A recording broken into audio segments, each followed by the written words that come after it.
Pertanyaan selanjutnya, Pastor, dalam pemerintahan kerajaan 1000 tahun itu masih di bumi atau di sorga?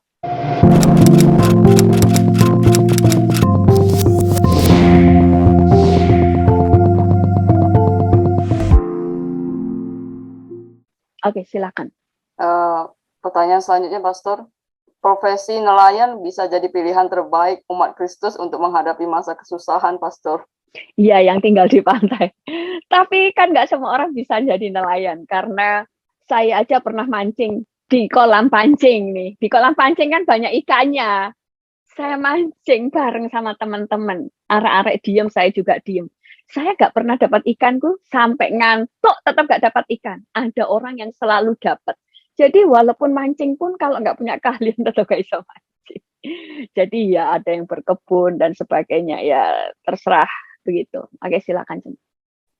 Pertanyaan selanjutnya, Pastor, dalam pemerintahan kerajaan 1000 tahun itu masih di bumi atau di sorga?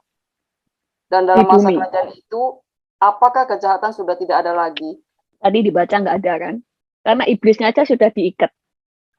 Kalau toh kemudian ada bertengkar, itu karena kedagingan kita. Misalnya nggak selisih, dikatakan ada keadilan.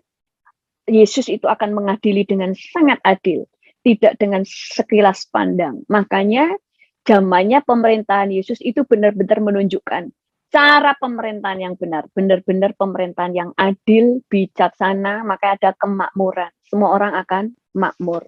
Iblisnya sudah diikat selama 1000 tahun damai. Jadi tidak ada yang bisa berkata, oh ini saya digoda iblis. Enggak, iblisnya sudah nggak ada, diikat semua. Oke, silakan.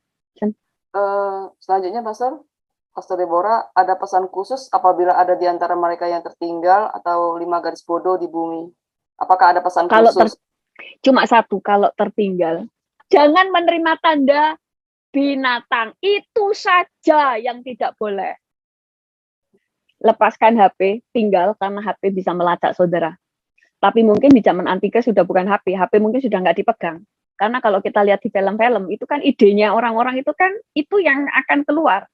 HP kan sudah dimasukkan di tubuh kan, jadi ada di dalam film HP itu diimplan di tubuh. Pernah nggak lihat film yang itu loh, kemudian kalau ada yang telepon kemudian di telinga nyala, saya nggak tahu judulnya, jadi langsung nyala kayak bluetooth begitu, langsung nyala di telinganya, nggak usah pegang HP, dia langsung ngomong. Nah, seringkali kita lihat, itu kan film. Nah, biasanya yang di film itu adalah ide-ide roh jahat yang akan dikeluarkan nantinya. Kita lihat aja, film yang sekarang, orang-orang sekarang kan bisa naik itu kan, naik itu yang terbang dikasih angin itu, bisa di atas air juga, itu namanya apa itu? Kayak naik skateboard, tapi bisa terbang. Sekarang namanya flying board. Itu kan idenya dari film Spider-Man. Pertama di film Silver Surfer, pertama di film Fantastic Four, dia memakai skateboard terbang. Kemudian juga di film Spider-Man. Rodanya skateboard itu kan, tapi bisa terbang, iya kan? Kan di filmnya Spider-Man, dan sekarang memang ada kan? Kemudian Iron Man, film kan? Tapi sekarang ada nggak? Ada. Makanya kemudian nanti cellphone sudah nggak pegang begini, tetapi semua sudah ada di sini. Diimplan di tubuh. Beberapa tahun lalu saya melihat film yang dibintangi oleh Charlize Theron.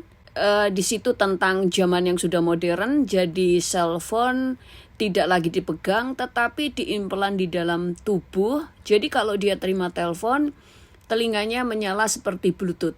Nah, itu film kan? Tetapi setiap film biasanya itu adalah planning iblis yang akan terlaksana di masa depan. Bahkan sekarang Elon Musk punya ide memasukkan implan berkemampuan Bluetooth ke dalam otak seseorang, ke dalam otak manusia. Sehingga dengan alat itu mereka dapat berbicara lewat pikiran yang ditangkap oleh cellphone atau Bluetooth yang ditanam di dalam otak manusia.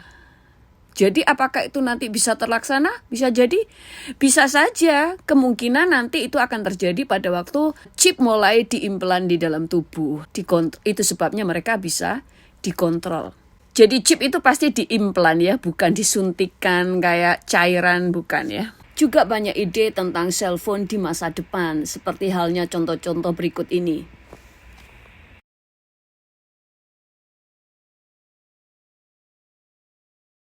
Apakah itu cuma film? Loh, itu sudah ide. Tujuan mereka nanti ke depan begitu. Contoh, sebelum Menara Kembar WTC itu runtuh, itu sudah ada filmnya. Itu planningnya Roh Jahat. Itu sudah difilmkan duluan. Maka kita sudah tahu. Oh, nanti teknologi itu akan ke sana, gitu loh. Bahkan film-film yang begini, yang sekarang orang itu bisa masuk kayak metaverse, itu saya waktu kecil, itu sudah ada filmnya. Saya sangat ingat bagaimana orang itu di dunia nggak nyata mereka tuh dikasih apa gini, itu dulu saya hasil kecil itu sudah ada filmnya. Saya gini, wih, dunia kok mengerikan, mereka hidup dikejar-kejar orang, nggak bisa lari, nggak bisa keluar karena mereka hidup di metaverse itu. Mereka baru bisa keluar kalau ada orang yang di dunia nyata yang ngelepasin dia dari alat itu. Jadi mereka kayak hidup di alam yang lain. Dan ternyata sekarang ada, yaitu metaverse. Jadi semua sudah ada filmnya. Peristiwa COVID sehingga terjadi lockdown di mana-mana, virus tersebar di seluruh dunia, itu kan juga sudah ada filmnya. Bahkan waktu saya masih kecil dulu ada film kartun yang menceritakan tentang masa depan, yaitu abad 21. Saat itu belum ada cellphone, bahkan telepon biasa saja di Indonesia waktu itu ya, di zaman saya masih kecil, masih sangat jarang ada yang punya. Tapi sudah ada filmnya bagaimana diperkirakan di abad 21 setiap orang sudah mulai memegang cellphone. Bahkan di situ digambarkan mereka bisa video call satu dengan yang lain. Saya waktu itu mikir asik sekali bisa bicara dengan orang lain dan bisa melihat muka mereka. Saya waktu itu mikir, wah asik sekali punya telepon genggam dan mereka bisa berbicara muka dengan muka hanya dari telepon di genggaman mereka.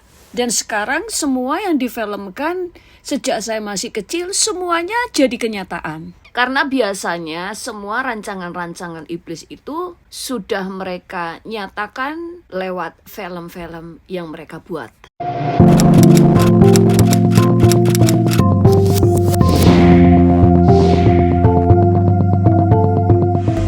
Jangan lupa subscribe.